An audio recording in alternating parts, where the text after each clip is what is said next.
intrinsic value or worth than the arrangements of molecules or atoms.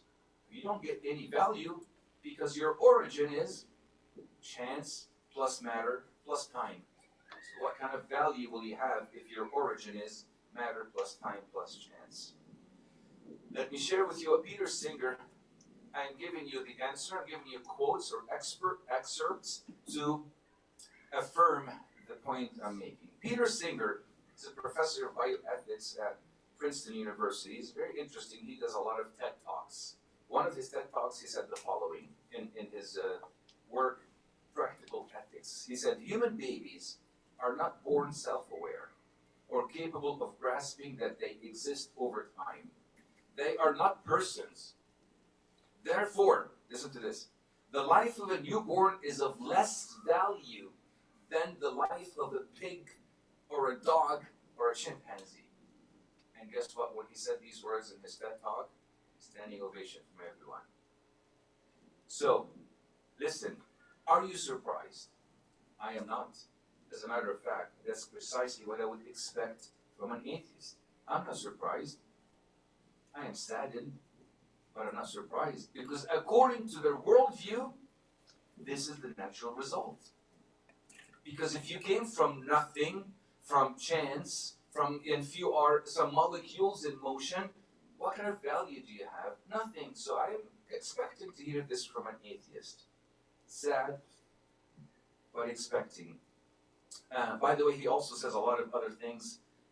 I don't want to go on, but he says the elders are useless for our society's flourishing, so we need to get rid of them.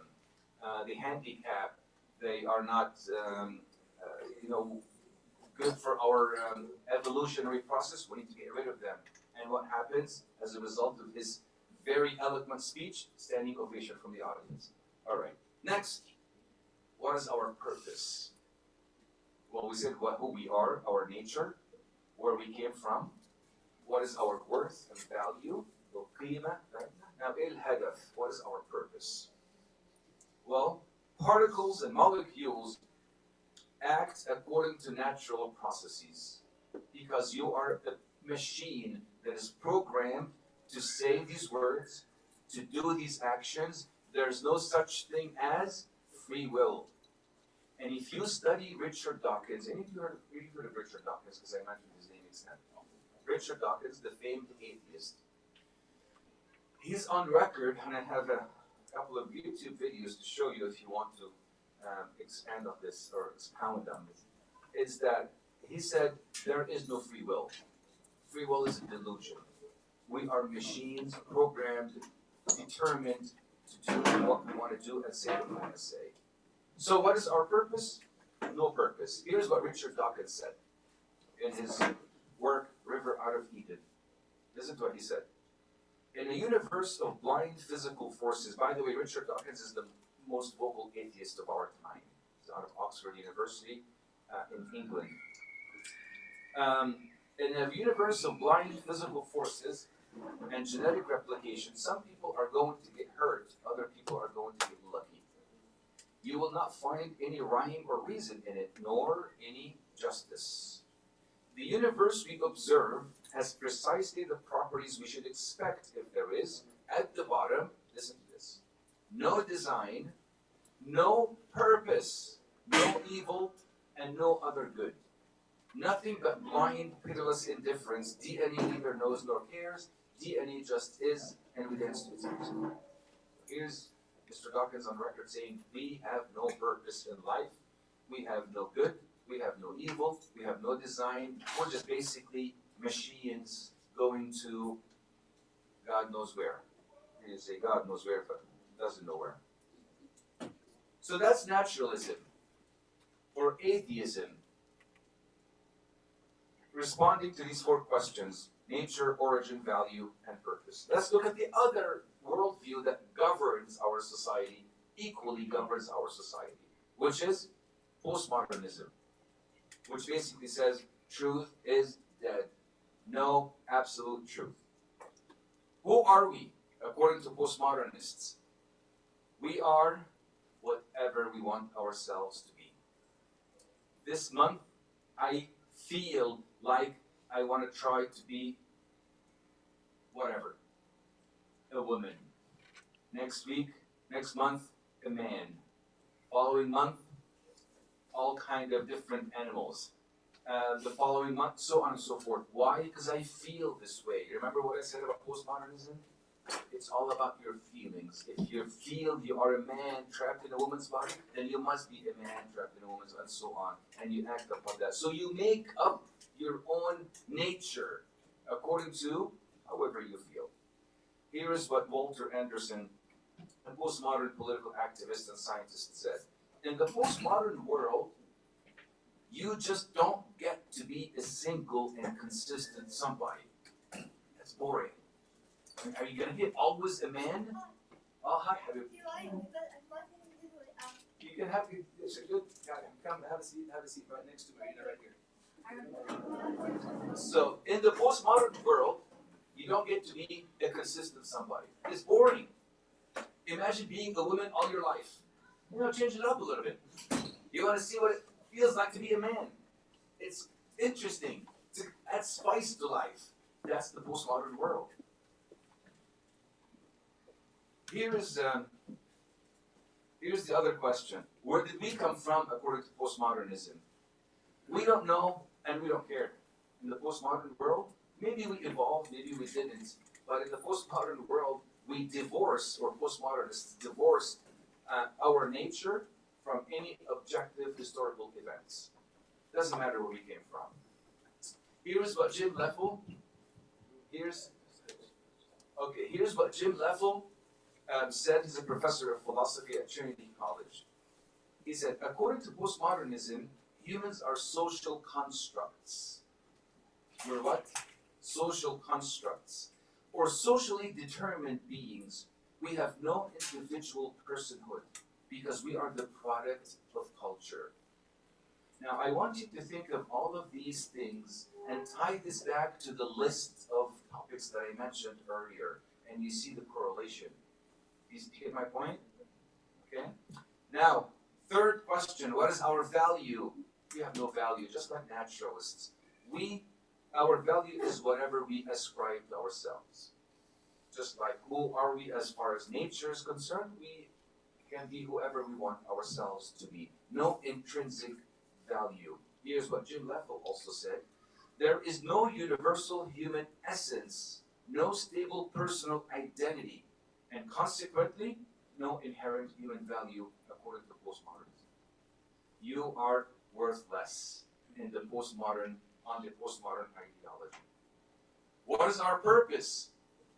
No purpose, just like naturalism. No purpose, no intrinsic goal that we have. Here's one of the Indian gurus, very famous postmodern preacher, but I'm not going to say his name because it's very difficult to pronounce. There is no purpose to life. And he started with a very motivating statement. There is no purpose to life. Existence itself has no purpose to fulfill. It is not going anywhere. There's no end that it's moving toward. Now, if there's no purpose, there's no what. What comes after that? Purpose gives life what? Very close to hope. Yes, meaning. Now, I can give you a dozen quotes. I don't have them on the screen here. A dozen quotes from atheists and postmodernists that on record say life is meaningless. Jean-Paul Sartre, the famous atheist existentialist, said, we are empty bubbles floating on the sea of nothingness. Another, Bertrand Russell and others would say life is a disease and has no meaning. And they go on and on and on. Am I surprised? Absolutely not. Because here's how it works. If there is no God, then everything in this universe came by chance. If everything came by chance, then there is no design. If there's no design, then there's no purpose. And if there's no purpose, there's no meaning. Let me repeat that again. If there's no God, then everything came by chance. If everything came by chance, then there's no what? design. Nothing, no teleos, so the actual word for design.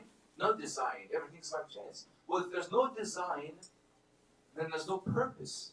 You get purpose from a designer. If there's no design, there's no purpose. Well, if there's no purpose in life, you will find that there's no meaning in life. All right.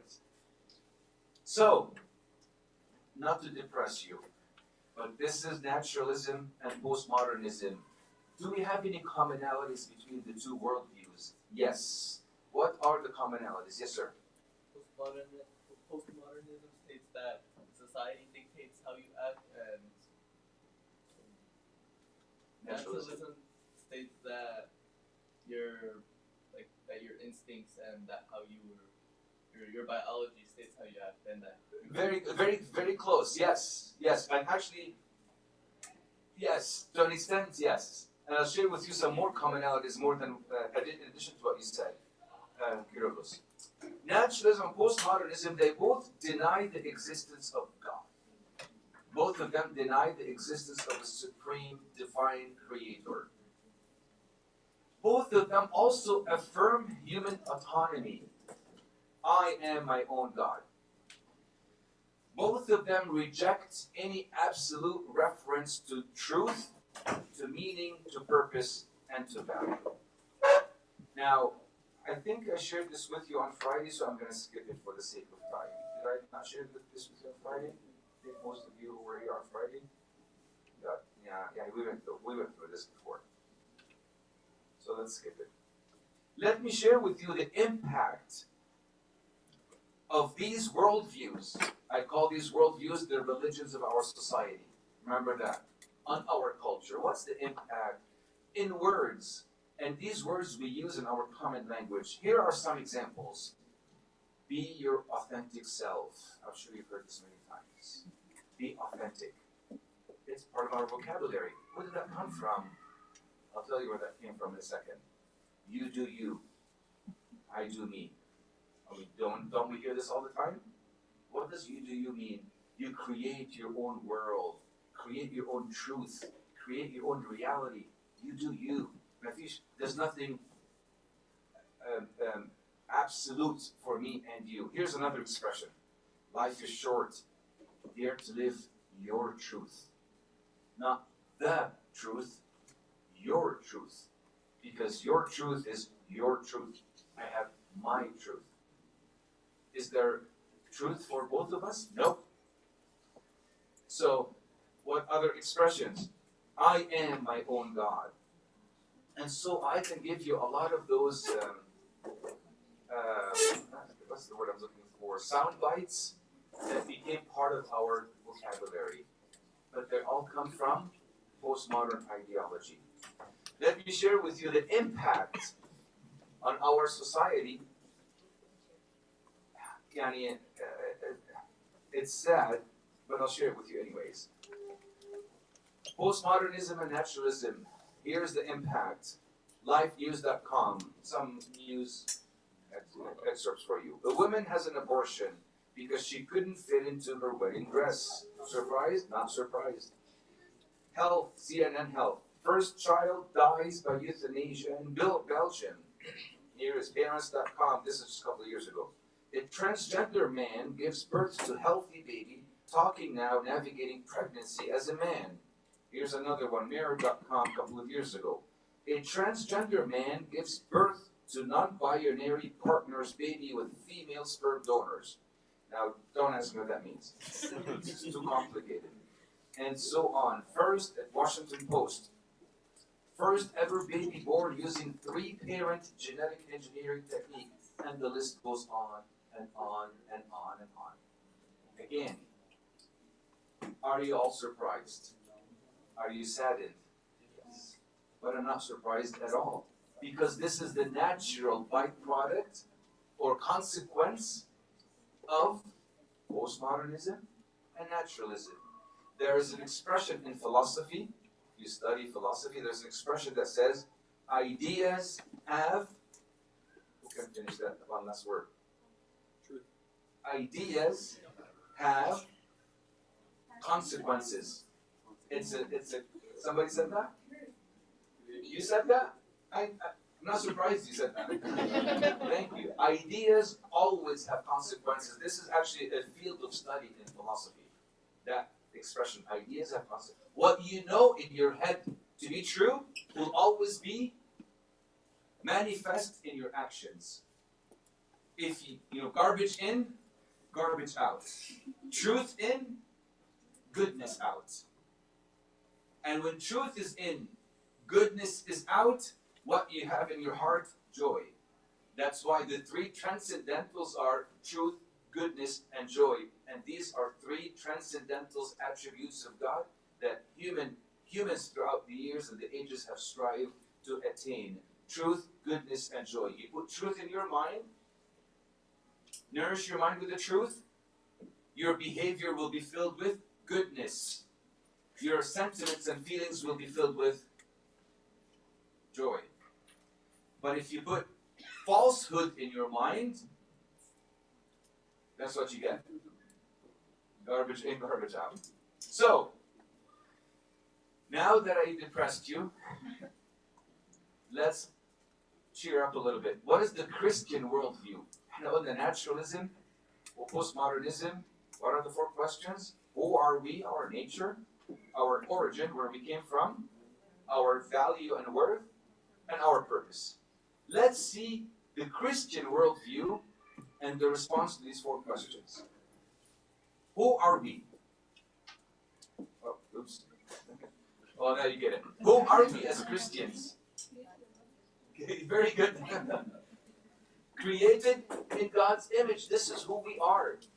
We are image what? Bearers. Okay? طيب.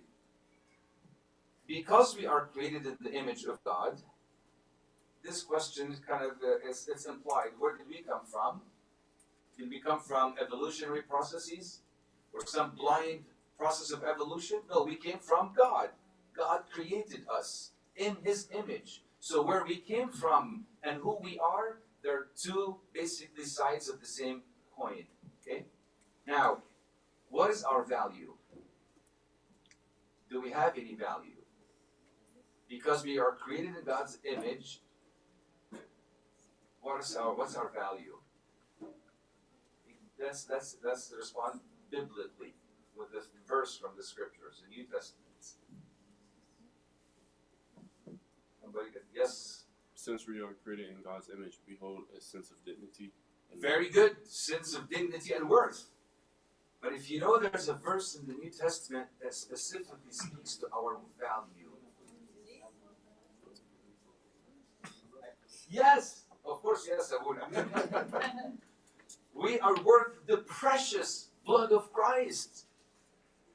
That St. Paul said that, but I didn't say it. I mean, I agree with him. But this is what St. Paul said. Okay, we are bought with a price. What is that price? The blood of the King of Kings and the Lord of Lords. Do we have value and worth? You better believe you're valuable. And the more precious someone loves you, the more precious the beloved is. The more precious the lover is, the more precious the beloved is. You know what I mean by that? All right. What is our purpose? To grow in the knowledge of God. As Abuna told us today, this is a practice that we need to do beginning tomorrow, God willing, for this Lent period. To grow in the knowledge of God and to make God known unto others. To know Him and to make Him known. That is our purpose. That's the Christian worldview. Now, for this reason, I will end with this slide. For this reason, I firmly believe that naturalism and postmodernism offer no meaningful basis for human value, human rights, and human dignity. Only in Christianity will you find firm basis for human value, human rights, human dignity.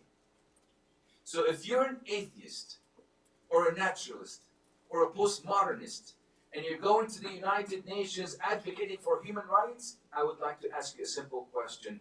Based on what? And you will never get coherent response.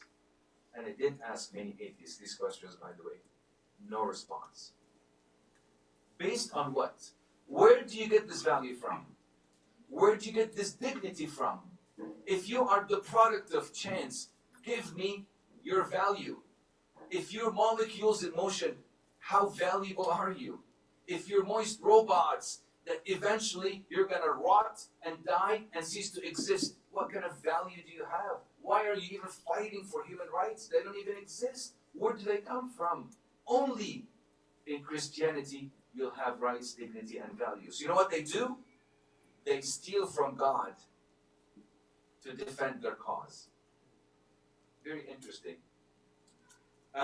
Here's what Amy Hall, a Christian apologetics teacher from Biola University, said.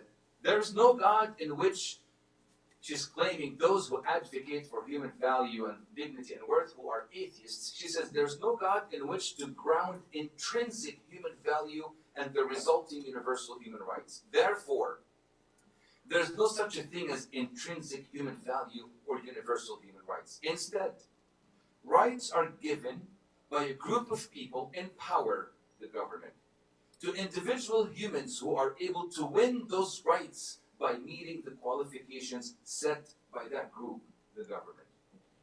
But no inherent or intrinsic value and worth. You all know who this guy is. Man, Walsh. Let's see if you can hear him. You can't. Never mind. All right, let's move on. So, that's okay. It turned up okay, Mish. I think the remote. Okay. The remote I gave it, it's right here.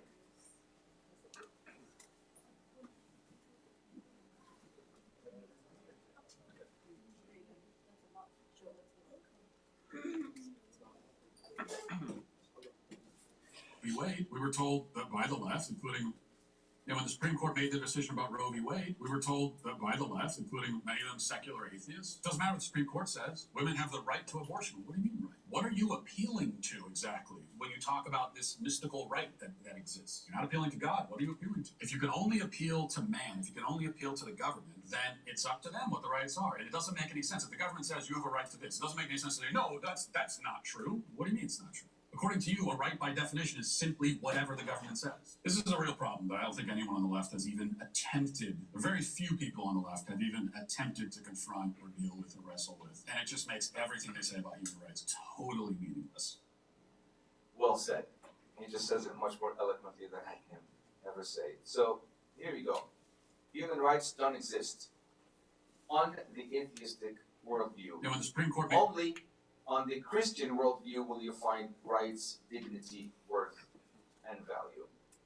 So, questions before we get into the very last section, which is very, very quick. What are we to do? Because I can't just, leave you like that. And okay, now what do we do? I have 4 or 5 suggestions or thoughts I'd like to share with you. But before I go to that final section, any questions or comments? Okay, let's move on to the last section real quick. What are we to do? First and foremost, we need to be anchored in biblical truth. Not only us, well, I'm assuming many of us, if not all of us, are servants. Many of us serve here in the church. Everyone actually should be a servant in one way or another. We anchor ourselves and our kids, whether biological kids or spiritual kids, in biblical truth.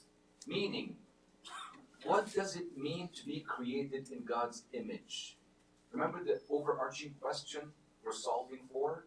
What it means to be human. What does it mean to be created in God's image? Also, what does it mean to live in a fallen world? Not a perfect, utopian, pie-in-the-sky kind of world. What is my body? Is it something that I can mold, change? I can change it however I want? Or this body is what? What is my body? The temple of the Holy Spirit. And what are these members of my body? What are they? You read Corinthians. and Romans? The members of Christ. And St. Paul said, do I take the members of Christ and make them members of a harlot? So my hands, these hands, your hands are the hands of Christ. When did that happen? Huh? Exactly. In the holy, you know what holy chrismation, what Abuna does, the 36 anointments? What happens in the holy chrismation? You know what happens? Can I tell you what happens? A transfer of ownership. You know when you buy a car, a used car from an owner, you go to the DMV and what do? You transfer ownership. That's what happened. Abuna, in the Holy Mayrun, transfers ownership from now exactly to Christ. You're now owned by Christ. You don't belong to yourself. You're Christ's. You're owned by, you're sealed by the Spirit. Actually, it's called the seal of the Holy Spirit. Now, عارفين السيل ده معناه إيه? Can I borrow this for a second? Let's say this is a book, and this book has a seal that says, this belongs to St. Paul's Church in Suwanee, Georgia. What does that seal signify? Ownership. It's owned by the church because it's sealed by the church. You know what else a seal signifies? Not just ownership, authenticity. It's not fake. It's authentic. So we are all sealed by the Spirit. St. Paul said that in Ephesians chapter 1, we are sealed by the Spirit. In other words, we have the authentic seal of the Spirit, and we are owned by the Spirit. Right. What is my physical body? We need to explain who we are to ourselves and others. Who am I? That kind of encompasses everything I said. Number one, anchor ourselves in the biblical truth. Number two, understand the source of morality. Where'd you get your morals from? Right and wrong are not determined by how you feel. I appreciate how you feel. Feelings just are, and there's nothing wrong with that. We can feel all day long. But feelings do not determine right and wrong. What determines right and wrong? Truth. And truth comes from the Scripture. Exactly. The Scriptures and the church. What does... You have to remember these verses. John 17:17. Easy reference. What does John 17:17 say? And Marina's going to read it for us. John 17:17 says what?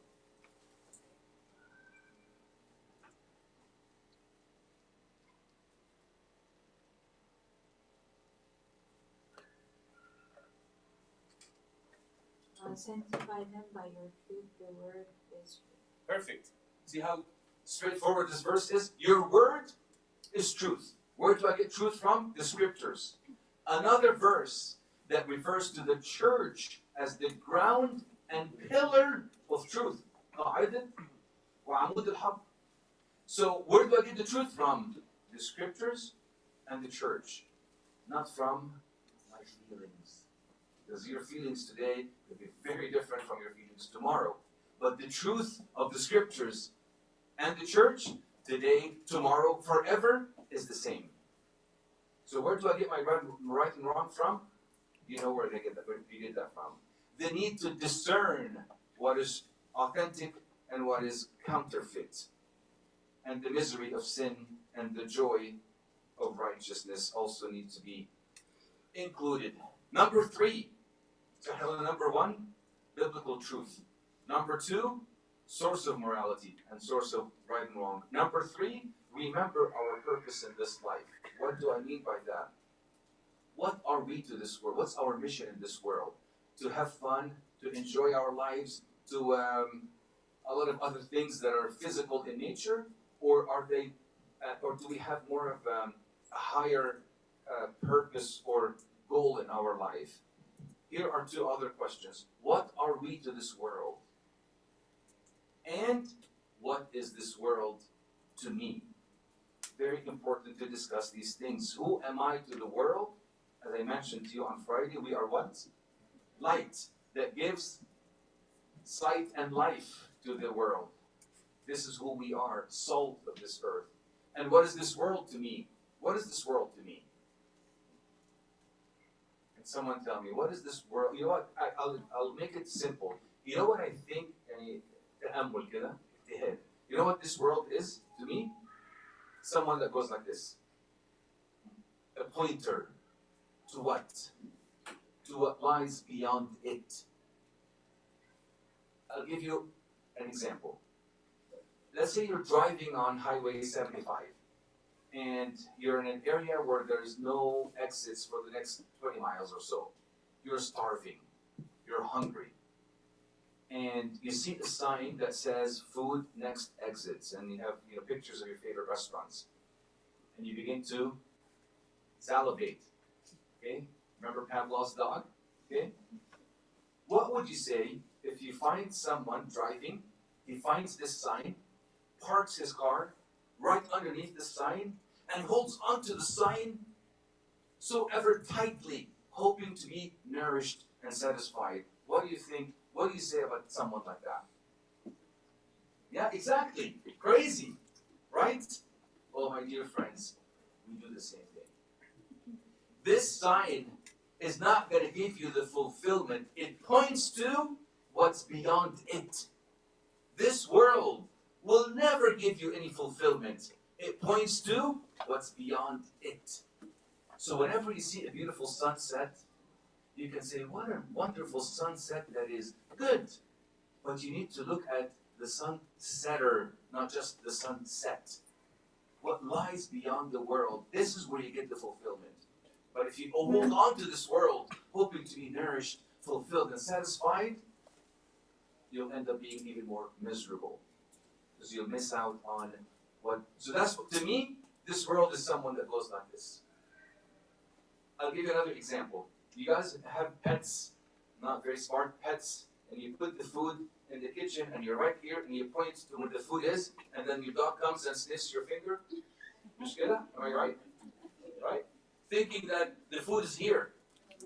Mushkila? I'm pointing to where the food is. Why are you sniffing my finger?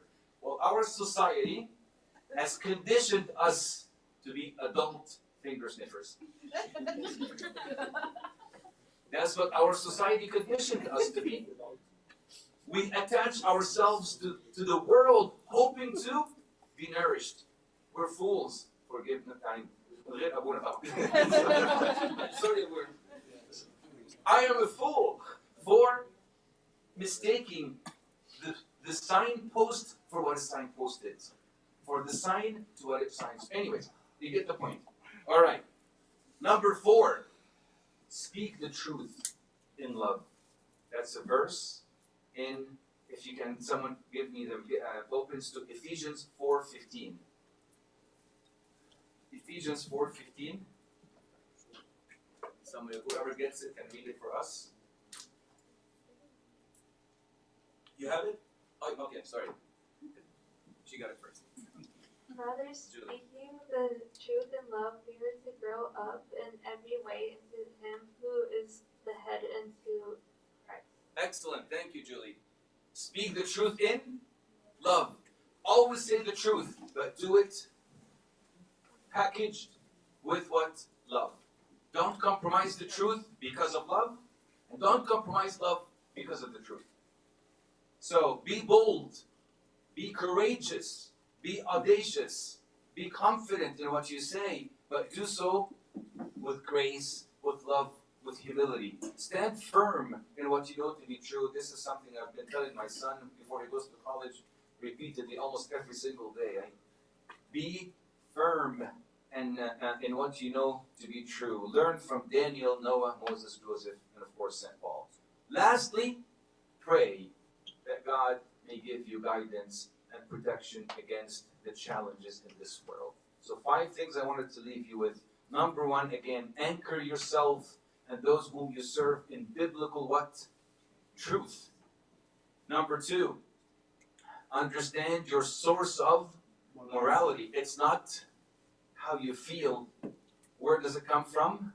The truth. And the truth comes from scriptures and the church. Number 3,